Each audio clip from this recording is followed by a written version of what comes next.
فرشة صاحب السعادة معروف في السوق يا سادة، أسعار من غير زيادة ورجعنا لزمن الرخص.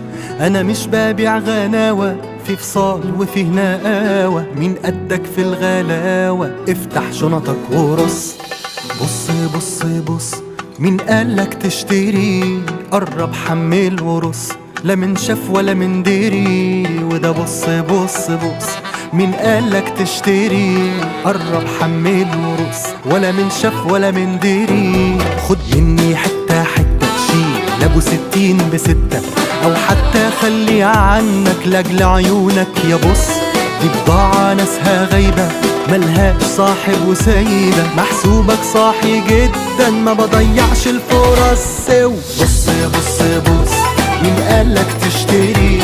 قرب حمل ورص، لا من شاف ولا من دري. وده بص بص